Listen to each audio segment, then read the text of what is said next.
Okay, narito ang mga iba't ibang panaginip na wala namang kahulugan. Hindi mo na kailangan pang hanapan pa ng kahulugan. Kagaya nitong mga madalas kong nababasa na mga tanong na ang sabi ganito, ano ang kahulugan na napanaginipan ko yung ex ko? Okay. Ex-husband o ex-boyfriend, pareho lang. Kapag ganyan ang mga panaginip, huwag yun ang hanapan kung ano tong kahulugan to. Wala talagang kahulugan yan. Bakit? Kasi yung taong yan, nagkaroon na kayo ng malalim na samahan. Kaya yung samahan na yon, yung emotion na yon, nakakapit na sa mga selula ng utak natin na hindi yan basta-basta na matatanggal ang kaagad. Kahit sabihin matagal na itong lumipas, hindi mo na siya naiisip, tapos bigla mo na lang napanaginipan na ganon. At hindi lang sa karelasyon niya nangyayari. Pwede rin mangyari yan sa kaibigan o kaya sa kaanak as long as na nagkaroon kayo ng malalim na samahan. Pero madalas sa mga nagtatanong na nakikita ko, yung ex talaga yung tinatanong. No? So, sabi ganoon, napanaginipan ko yung ex ko, ano kayang ibig sabihin? Yun. Kasi iba kasi ang naging samahan kapag kakarelasyon. Di ba? Kung ikukumpara natin dun sa samahan ng kaibigan o sa naging samahan mo ng iyong kaanak. Emotion kasi yan eh. Ang emotion kapag nakulong to sa kaloob-looban natin, tapos hindi to nailabas sa physical na paraan, lalabas to kapag tayo ay unconscious, katulad ng tayo ay tulog, kaya napapanaginipan natin. Siguro napapansin niyo na kapag kung alin pa yung mga experiences natin na madalas nating ikwento sa iba, hindi natin napapanaginipan, di ba? Pero yung experience natin na hindi natin naikwento sa iba, yun pa yung napapanaginipan. Kasi kapag ka naikukwento mo, kahit papaano, nagkakaroon siya ng outlet na ilalabas mo yung nasa kalooban mo. Kaysa doon sa yung kinikim-kim-kim mo siya. So, para siyang sasabog. Kaya yung hahanap siya ng outlet at yung pagtulog natin, yun yung pinaka-outlet niya. Doon siya lalabas. Halimbawa na lang kung halimbawa nangyari to sa kaibigan mo, sabihin natin best friend mo, o kaya sa kaanak mo, na bago kayo nagkahiwalay, nagkaroon mo na kayo ng napakasayang pagsasama.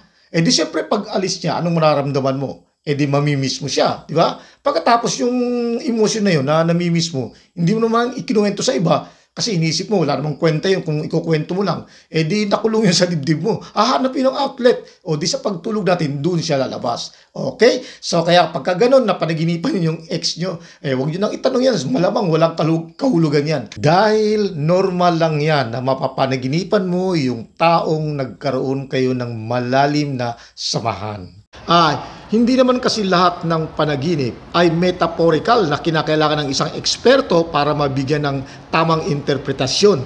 Kaya nga maraming mga eksperto na nagbibigay ng interpretasyon ng panaginip na sumasablay dahil kasi iba-iba ang mga kategory ng panaginip. Isa na rito halimbawa ay yung emotionally motivated. Maraming mga eksperto ang sumasablay sa pagbibigay ng interpretasyon sa mga ganitong kategorya ng panaginip. Bakit? Kasi yung mga ganitong panaginip ay wala naman talagang kahulugan. Dahil ito ay dala lang ng iyong emosyon nung habang ikaw ay gising pa, na nadala mentally hanggang sa pagtulog mo. Magbibigay tayo ng halimbawa. Halimbawa, nung ikaw ay gising pa, ikaw ay galit na galit. Kung kaya, may posibilidad na mananaginip ka ng isang eksena na may kinalaman sa galit. Maring ikaw ay managinip ng nakikipag-away o kaya ay nakikipagsigawan. Pero hindi yung mismong tao na kinagalitan mo ang makikita mo sa panaginip mo. Malamang iba yung makakaaway mo sa panaginip. Iyon. Pero ang panaginip na emotionally motivated ay hindi lang naman sa galit lang. Pwede rin sa sobrang saya o pwede rin sa sobrang lungkot.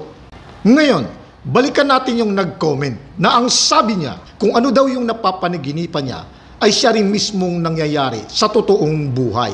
Hindi man agad-agad, pero nangyayari talaga. Okay? Yan naman yung tinatawag na act of psychism.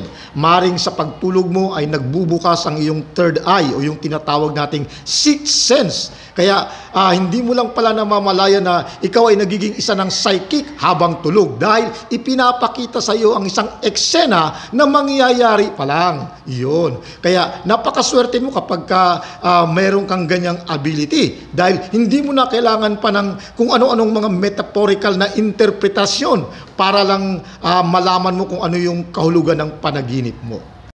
Ito pa ang ilan sa mga panaginip na walang kahulugan. Gaya ng kapag tayo ay binabangungot. Kaya kapag tayo binabangungot, wag na kayong magtanong kung ano ang kahulugan ng iyong panaginip. Dahil ang bangungot ay maraming causes yan. Gaya halimbawa na kung ikaw ay sobrang stress nung kayo gising pa. Kasi kapag tayo ay sobrang stress, naapektuhan yung sirkulasyon ng dugo sa ating buong katawan. Pati na yung mga nerves natin. Kaya nadadala yun hanggang sa pagtulog. O kaya kung ikaw ay naka-experience ng sobrang takot, ganun din yun. Madadala din yun hanggang sa pagtulog. O kaya kung ikaw ay natulog ng sobrang busog, nakaka-apekto din yun. Dahil kasi merong mga internal organs natin na naiipit, kaya nagkakaroon ng abnormalities din sa activity ng ating mga internal organs na naapektuhan din yung utak. Kapag ka naapektuhan yung utak, siyempre, ang mangyayari niyan, nakakapag-create siya ng eksena na makikita natin sa panaginip na hindi maganda. O kaya kapag ikaw ay natulog ng sobrang lasing, ganun din. Dahil ang sobrang alcohol ay may masamang epekto sa ating katawan. Siyempre, apektado rin ang ating utak. O kaya kapag ikaw ay